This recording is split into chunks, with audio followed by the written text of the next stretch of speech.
Hello everyone, it's Steve with Aptera Owners Club. Most of you have seen this video that Aptera put out a few days ago about their solar production facility and how they've been working on their solar panels.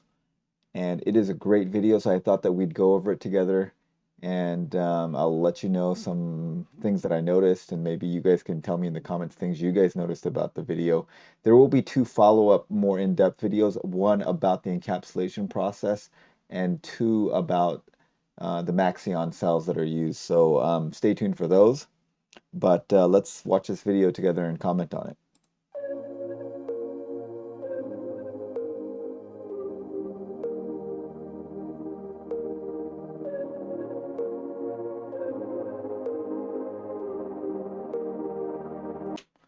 All right, so here, obviously for the benefit of this video, I guess they put up all the roof panels and the hood panels on the roof of their building.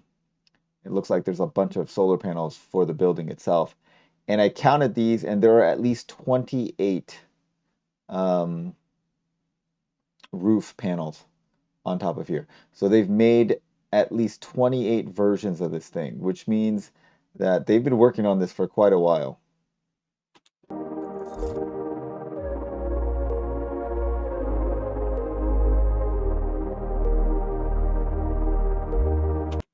All right, so I think this is their custom uh, encapsulation, like lamination oven, where they fuse all the encapsulation layers together. This was custom made for them. You can see in here, this is a mold that fits the curve of the roof, and I think there's a separate mold for the hood, and probably a separate mold for the rear deck solar. But this, I think, is a kind of a custom-made device for them. And here's the control unit here.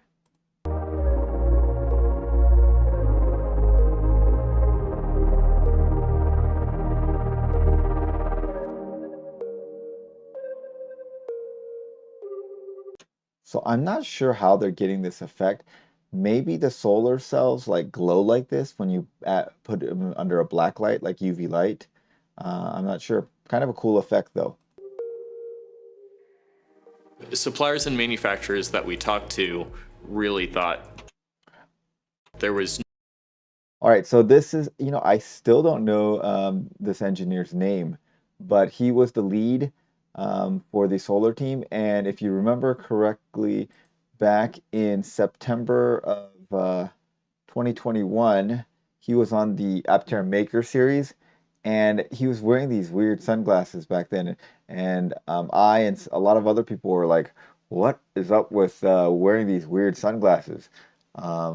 They were very unique looking sunglasses, and he's wearing them again.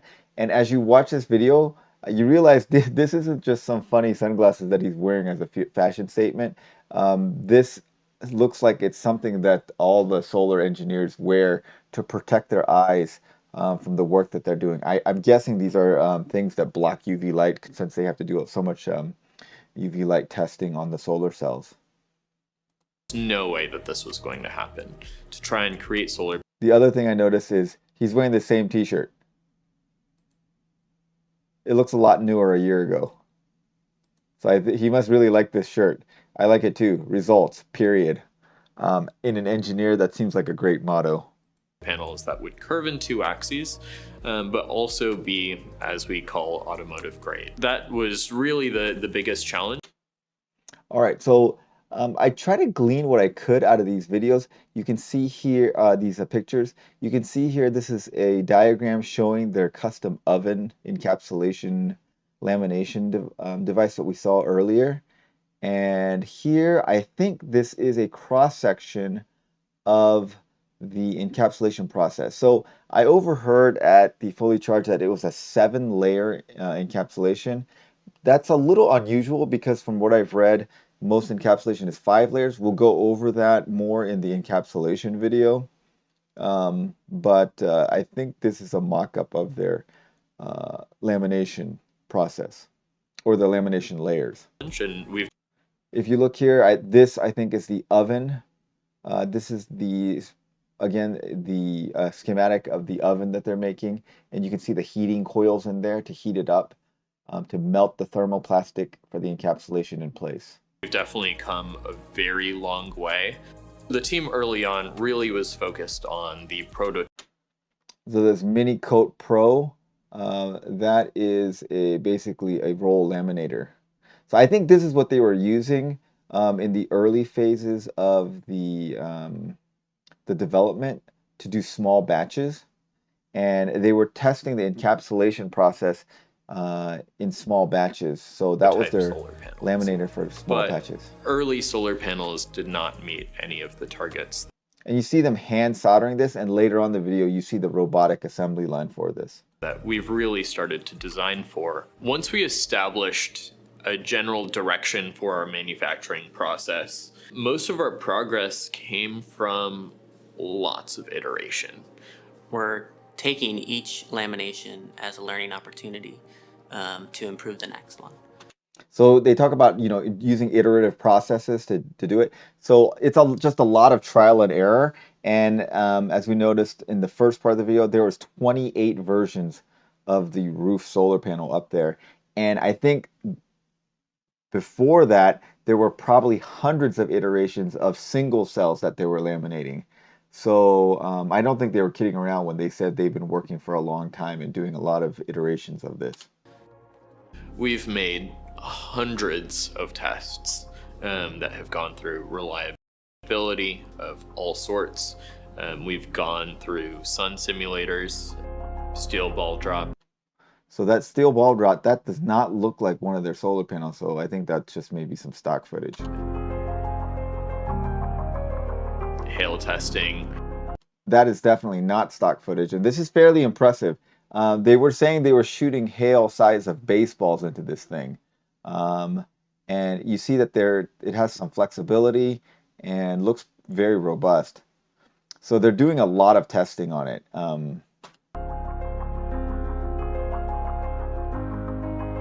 Environmental cycling. Okay, so if you look here, this is their environmental cycling machine, which they talked about in their previous video back from May of 2022. And this is their solar tester, and you can see that this is the solar tester in their TikTok video. It is the exact same as this. So this is the thing that would take it up to 85 degrees Celsius and then down to negative 40 degrees Celsius. And it cycles it over and over again. And it takes, I think, a few weeks to do the full cycle of tests to test the thermal cycling that would happen over decades. So they would have needed to have been testing this starting a long time ago. And that was one of my concerns when I saw this video in May, is that I hope they've been doing this for a while. And based on this, it looks like they have been doing this for a while, which is good. UV exposure. And okay, so this is the you can read right here, the Eye Super UV tester. If you look at that, this is from the Eye Applied Optics. It is a UV tester, and they basically state in their website that you can get 5 years of UV exposure in 10 days. So they're doing, thermal testing, UV testing, mechanical testing with steel ball and with hail. So they are they're doing a lot of robust testing on this thing, which should inspire some confidence in us. And with every single one of those tests, we learn more that helps us improve the process. Historically, vehicles have been designed with different things in mind that isn't efficiency like the Aptera has. However, with efficiency in mind, we're able to utilize the power of the sun, which makes a meaningful difference in the distance traveled by the Aptera since it is so efficient at moving through the air. After that, we have to produce 2-axis automotive grade solar panels, which can withstand. Okay, so they're talking about 2-axis bending because it curves in two different directions. It's not like a cylinder where it only curves in one direction. It's kind of like a ball that's curved in two directions. And many people have wondered, why are the solar panels put in this diagonal arrangement? How come they're not put in line with the axis of the car, because you could fit a few more solar panels. Like, you know, there's a kind of wasted space here, wasted space here and here.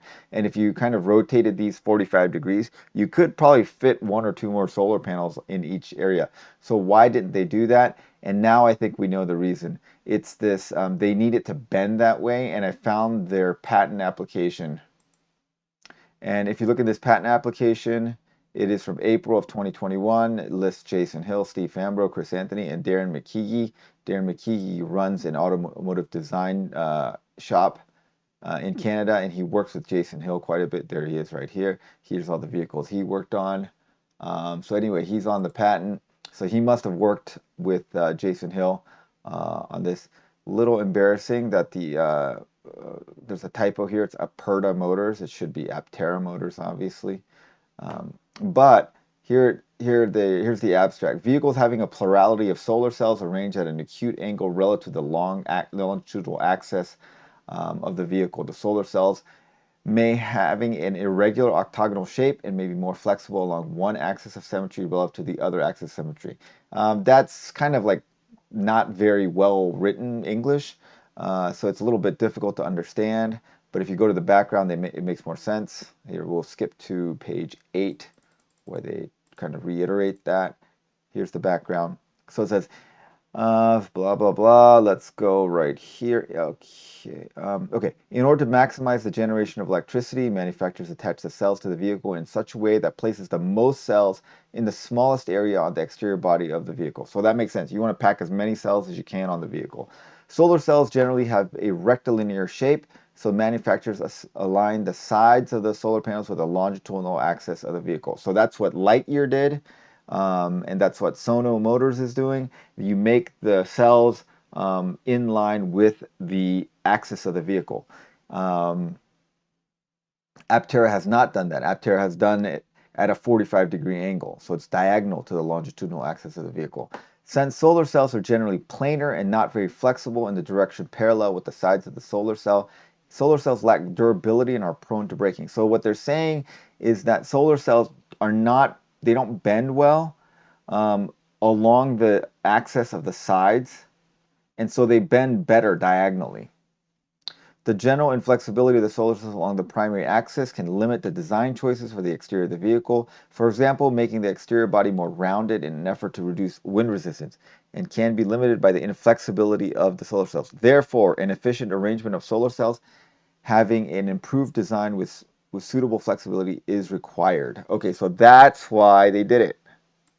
That's why it's diagonal, because this makes it makes the solar cells be able to conform to the shape of the car vehicle. At least that's what their patent is saying. I don't know if it's true. I mean, the radius of the bending does not seem that acute. It's like it's not bent very much. Each individual cell is not bent very much. So I don't know that it makes a huge difference, but I'm not an engineer. I'm sure they've looked into it and they've decided that this is better for the longevity of the vehicle. So that's why they're going to sacrifice a little bit of extra cells. Like they could turn it 45 degrees and make it fit along the longitudinal axis. They would be able to fit more cells. They decided to give that up in order to gain some durability and in the flexibility of the cells. So I think it's true, because why would they give up extra cells to do that otherwise? So that is the reasoning behind that. Stand environmental challenges such as rain and hail, and on top of that have to last 15 years without any signs of yellowing or... Okay, so their goal is to have the encapsulation process last at least 15 years without losing optical clarity. So that's a pretty high bar. 15 years is, I think, pretty good. Like that's, if the solar panels last 15 years, I'll be pretty happy with that. This, I looked this up, this is just another laminator like the mini coat. Aging. A number of our coupons and material stack-ups that we had developed past the 15. So you can see here, they're wearing the same sunglasses. So this is not just some weird thing where people are wearing sunglasses in the middle of the day, and that he was wearing some weird sunglasses in the middle of the day during his interview. This is just kind of part of the uniform or the safety gear for these solar engineers. To 20-year life cycle test. As of today, coming off of our prototype production line, we have solar panels that are 50% more lightweight than alternative materials that... So they made it a lot lighter, looks like. Here's their custom-made oven to seal the thermoplastic. There's the UV tester in the background. Our industry standard. These are panels. Okay, so this is, there's a big Excel spreadsheet here, and there's something very interesting when you look at this. That are getting really... So if you look here, the date on this computer is August 30th, 2022. So, I mean, they've been working on this. So when they made this video, it was at least some footage from back in August. That's, you know, a good 2 months ago now at this point. Or a month and a half ago. Close to some of our target performance metrics for light transmittance. Again, same sunglasses. Power output, and just general reliability. The first question we asked ourselves when we set about solar panel design was not how do we build one? It was how do we build 1 million of these? That was like one of the best statements that I heard in this video, is that he's saying, you know, they are planning on how do they build 1 million of these. So they're designing the thing. I think it's very easy to make a solar panel, or relatively easy to make a solar panel that's durable and meets their criteria, but it's difficult to manufacture. I think it's hard, much harder to make one that fits all those criteria and is easily manufacturable. And that is definitely something that they've been thinking about from the very beginning. Recently, we moved into a factory for solar that is really exciting. We've got 130,000. If you look here, they did another shot, another drone shot with more of their prototypes. But you see right here, that is a rear hood. That's the rear solar panel. So they've at least made one of those. They've made lots of the front hood, and they've made lots of the roof, and at least one of the rear. Square feet in this facility, and we have started build of both our low volume production line and our high volume production line here. So if you look here, this is a Fanuc industrial robot. This is the model that they're showing, is a CRX-10AL. And Fanuc was a subsidiary of Fujitsu. It's a Japanese company. And they are the world's largest manufacturer of industrial robots. So that's definitely coming into play here. I'm not exactly sure what the purpose of the robot in the assembly line is, but you know, they're buying industrial robots. You don't buy industrial robots for testing, you buy them for production. And so they have a production line, or they're building one. The very first thing that was talked about was design for manufacturability, to be able to do really rapid change outs of materials or processes on the line. As we scale and we go through the growing pains of scaling, hopefully. So these are great shots of the actual assembly line. You can see them. This robot is basically soldering the interconnections between the Maxeon cells together instead of it being done by hand. And again, they're talking about how they designed this thing for manufacturability and also to be able to quickly change out the thing. So I think that the solar panel technology and their encapsulation process is going to continue to improve over the first few models. So the first models, you know, the models that come out a year afterward may have improved solar panels from the first one, improved in terms of mechanical strength, durability, and like UV tolerance.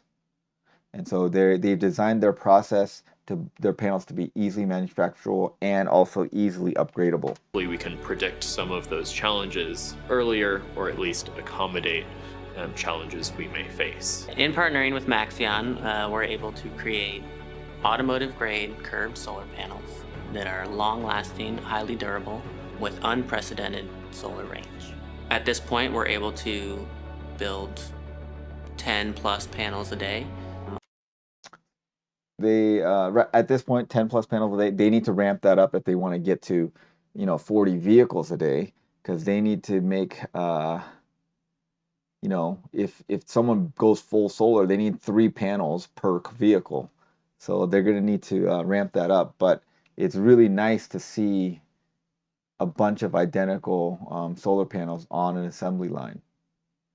And this is the first time we've seen an actual assembly line from Aptera. And it's good. I really like that efficiency is the main.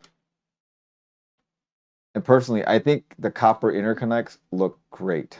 I hope they keep them. The main goal of the vehicle, and that's enabled solar to be even an option. I really think it's going to be a game changer in the automotive space. I think a lot of people. So yeah, here's the assembly line. They're no more hand soldering. They have a machine doing this. And I think these are the soldering interconnects, maybe. Because every time this moves, I see this thing move. People are already showing their interest, and I'm excited to get to production. Solving the problem of solar for the Aptera, which is... I have no idea what the machine is doing here. It's like spinning this thing. I almost wonder if this was just done for just for the video, just to have it doing something.